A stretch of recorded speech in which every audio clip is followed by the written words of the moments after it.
Teguh Dewi. Ya. Karena di sidang pada tanggal 4 Juli itu Dewi hadir. Ya, Teguh Dewi hadir karena memang diminta oleh majelis hakim untuk hadir. Ya, meskipun tetap tergugatnya tidak hadir. Ya. Nah, di dalam persidangan tanggal 4 Juli itu memang ada satu himbauan dari majelis hakim yang menanyakan apa benar niatnya tetap mau cerai gitu loh. Apa enggak ditunggu dulu sampai anaknya lahir. Ya, Dewi mengatakan enggak. Ya. Hakim juga menyatakan gitu bahwa memang tidak ada aturan yang melarang untuk orang yang sedang hamil untuk mengajukan gugatan cerai.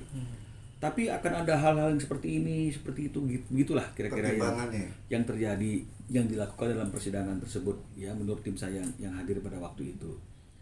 Nah, apa nggak ditunda dulu, apa nggak seperti ini, gitu loh ya. Jadi ya si Teguh Dewi bilang, yo artinya prosesnya tetap jalan gitu. Kalau mengenai masalah prosesnya itu akan sedikit lebih lama karena dia dalam keadaan hamil, nggak jadi masalah, dia juga nggak buru-buru, gitu, ya. Inilah yang kemudian tanpa kita ketahui keluar putusan secara e-court, ya ada putusan bahwa penggugat telah mencabut gugatannya.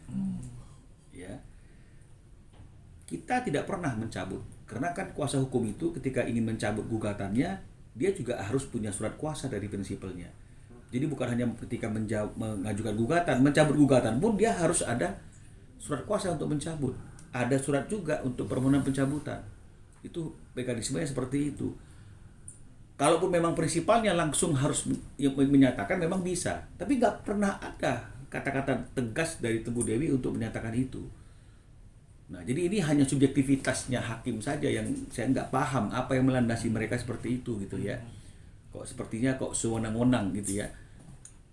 Artinya sewenang-wenang dalam arti kata kok pemikiran subjektivitas mereka itu kok masuk yang akhirnya mereka menganggap itu dicabut.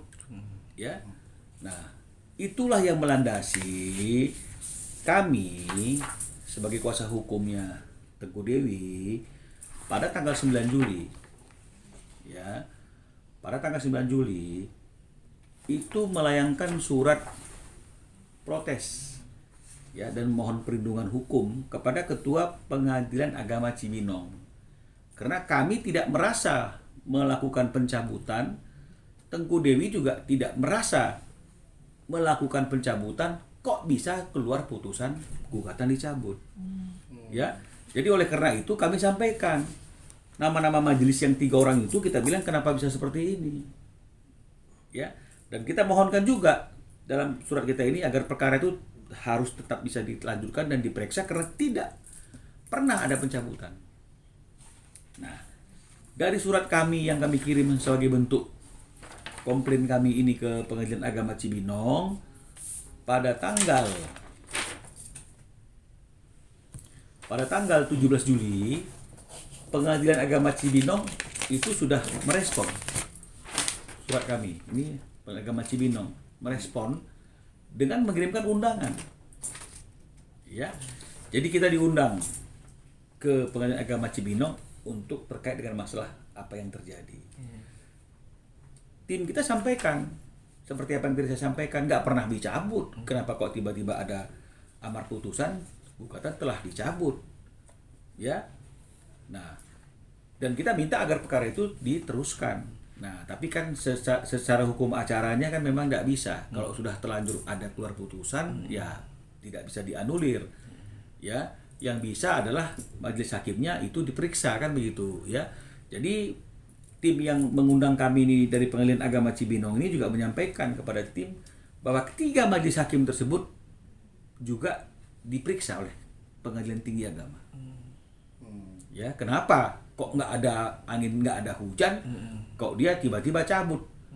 Ya, kenapa pemikiran subjektivitasnya dia udahlah cabut dulu ini kok itu dimasukkan sebagai pertimbangan seolah-olah kita mencabut. Nah, jadi itu yang terjadi. Nah, untuk lebih meyakinkan, ya kita katakan sama si Teguh Dewi, ini benar nih, kamu memang nggak pernah cabut atau memang benar? Makanya Teguh Dewi juga bikin surat pernyataan. Ya, isinya yang bertentangan di bawah ini Teguh Dewi ya, bahwa dengan ini saya menyatakan tidak pernah mencabut gugatan perceraian baik secara lisan maupun tulisan di Pengadilan Agama Cibinong. Jadi keliru nih hakimnya ini. Ya, coba tanya humasnya, ada nggak permohonan pencabutan dari penggugat? Pasti nggak ada. Ya, jadi ada dokumennya gitu. Termasuk ini dia juga ada di suratnya dia itu, dia kirim juga ke kita melalui tulisan selain pernyataan, dia katakan yang sama. Tidak pernah mencabut baik secara lisan maupun tulisan. Itu di tanggal 5 Juli lagi itu. Ya. 1 hari setelah persidangan yang tiba-tiba muncul IKOP itu. Nah, jadi oleh karena itu kita sampaikan ke Pengadilan Agama Cibinong. Jadi kalau ini tidak bisa lagi dilanjutkan karena terlanjur sudah keluar, maka mekanismenya adalah kami harus mengulang untuk mengajukan gugatan. Dan ini sekarang sudah kita persiapkan gugatannya itu, cuma lagi menunggu surat kenal lahir atau akte kelahiran anak keduanya yang sudah lahir. Karena kan ada perubahan, dulu kan masih dalam kandungan, sekarang sudah lahir. Jadi kalau itunya sudah clear, gugatan akan kita masukkan lagi ke Pengadilan Agama Cibinong. Dan tentu kita juga sudah wanti-wanti kepada Pengadilan Agama Cibinong waktu kita diundang itu, jangan kasih majelis yang tidak paham hukum atau terlalu terlalu sewenang-wenang memaksakan keinginan seolah-olah dia yang betul, yang lainnya salah. Jangan begitu. Jadi artinya memang harus ada suatu proses yang memang itu proses yang objektif, ya. Jadi itu yang terkait dengan masalah pencabutan. Saya tegaskan sekali lagi, klien kami Teguh Dewi baik secara lisan maupun tulisan, secara langsung atau melalui kami sebagai kuasa hukumnya, tidak pernah mencabut gugatan yang kami daftarkan di Pengadilan Agama Cibinong. Jadi kalau ada putusan, amar putusan yang menyatakan gugatan telah dicabut oleh penggugat, itu keliru dan kami sudah melakukan upaya-upaya komplain, bertulis surat kepada Ketua Pengadilan Agama Cibinong, protes atas hal tersebut, dan proses kami juga sudah diundang. Dan menurut keterangan dari petugas Pengadilan Agama Cibinong yang mengundang kami itu, menyatakan ketiga majelis tersebut juga sedang dalam proses pemeriksaan di Pengadilan Tinggi Agama. Bang, berarti tidak ada alasan yang jelas dari ketiga majelis itu ya Bang, kenapa tiba-tiba memutuskan sepihak seperti itu?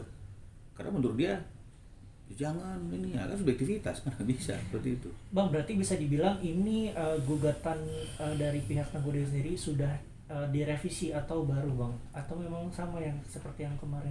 Loh kan sama aja. Sama aja? Ya, kan alasan cerainya sama aja. Cuma yang berbeda itu dulu anak kedua itu masih dalam kandungan, sekarang sudah lahir, kan begitu. Itu aja yang beda. Jadi perlu kita klarifikasi. Ya, ini kita cabut itu bukan karena secara hukum acara nggak boleh dia sebagai wanita hamil melakukan gugatan. Ya, yang pertama. Yang kedua, bukan karena ada keinginan Teguh Dewi untuk baik-baikan lagi, maka gugatan dicabut. Tidak, ini semata-mata adalah kekeliruan dari pihak Pengadilan Agama Cibinong. Patut diduga seperti itu. Karena tadi kan sudah dilihat, kami juga secara kuasa hukum sudah mempertanyakan hal tersebut, bahkan sudah diperiksa. Teguh Dewi juga sudah membuat pernyataan seperti itu. Jadi memang tidak pernah ada pencabutan. Makanya kita sangat aneh sekali kok tiba-tiba hakimnya langsung mengeluarkan putusan seolah-olah benar keinginan daripada prinsipal itu, dari penggugat itu adalah mencabut gugatannya. Ya. Oke.